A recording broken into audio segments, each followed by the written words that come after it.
लोकमान्य बाल गंगाधर तिलक का व्यक्तित्व एवं कृतित्व विश्व विस्तृत है, विलक्षण है, प्रेरक है।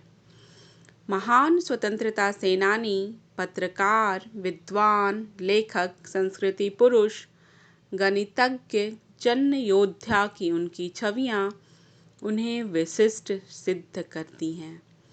हर मोर्चे पर अग्रिम और दृढ़ सेनानी।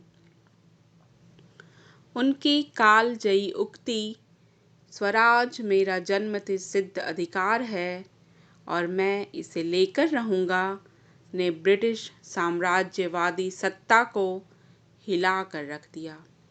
वहीं भारतीय जनता और स्वतंत्रता सेनानियों में दृढ़ता और सकारात्मकता का संचार किया। तिलक को 1897 में 18 महीनों के लिए जेल की सजा मिली। 1908 में फिर से क्रूर ब्रिटिश सत्ता ने राजद्रोह का मुकदमा चलाया। अदालत में उन्होंने दृढ़ता से ओजस्वी स्वरों में बिना डरे झुके अपना बचाव किया। 21 घंटों के अपने ऐतिहासिक वक्तव्य द्वारा अपना पक्ष रखा, उसको अपनी बात कहने के राजनीतिक मंच के अवसर में बदल दिया। 6 वर्ष के लिए बर्मा के मांडले जेल में उन्हें रखा गया।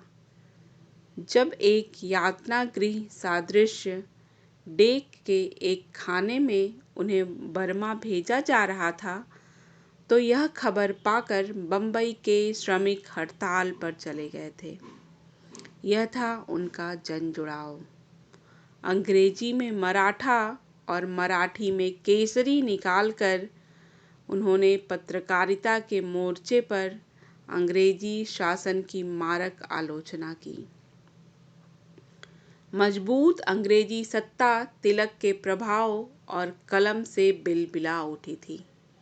गांधी जी को जब अपनी पत्रकारिता के लिए मुकदमे का सामना करना पड़ा, तो उन्होंने कहा कि हम भाग्यशाली और गौरवान्वित हैं कि हमें उस दंड का भागी बनाया जा रहा है जिसके भागी तिलक थे।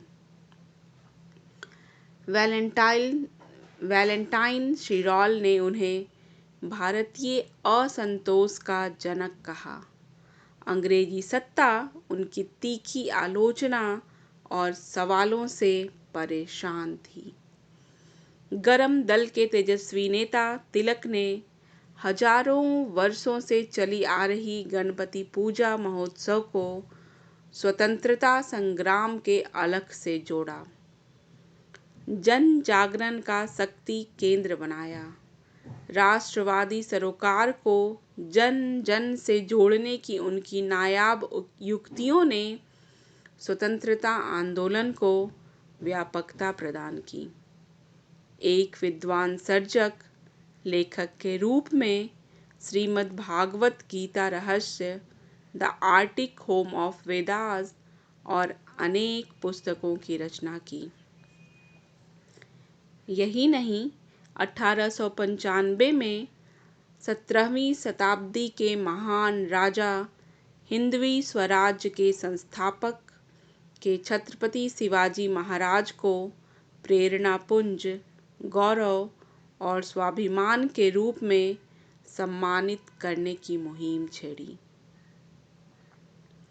गांधी की राह और अलग अलग थी, तिलक की उनसे कुछ अलग, पर बापू के लिए वे अत्यंत आदरणीय थे।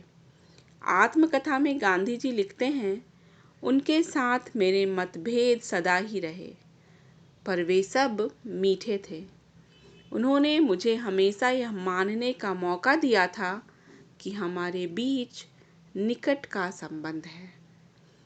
असहयोग के प्रस्ताव के विशेष अधिवेशन के अवसर पर वह कहते हैं, लोकमान्य की अनुपस्थिति मेरे लिए बहुत दुखदायक सिद्ध हुई। आज भी मेरा मत है कि वे जीवित होते तो कलकत्ते की घटना का स्वागत करते, पर वैसा न होता और वे विरोध करते तो भी मुझे अच्छा ही लगता। मुझे कुछ सीखने को मिलता। 1 अगस्त 1920 को उनका निधन हो गया। तब की बम्बई में गांधी जी 2 लाख से अधिक शोकाकुल लोगों के साथ उनके अंतिम संस्कार में शामिल हुए। बापू ने तिलक को आधुनिक भारत के निर्माता की संज्ञा दी। तिलक के न रहने की दुखद सूचना पाकर गांधी जी ने अपने साथियों से कहा था, मेरे पास एक बड़ा सहारा था जो आज टूट गया। गणित के मेधावी विद्यार्थी, विद्वान अध्येता और लेखक चिंतक तिलक ने जमीन पर उतरकर और फिर बौद्धिक पत्रकारीय मोर्चे पर जिस प्रकार से लड़ाई लड़ी, वह हम सभी के लिए आलोक स्तंभ है। उनको प्रणाम।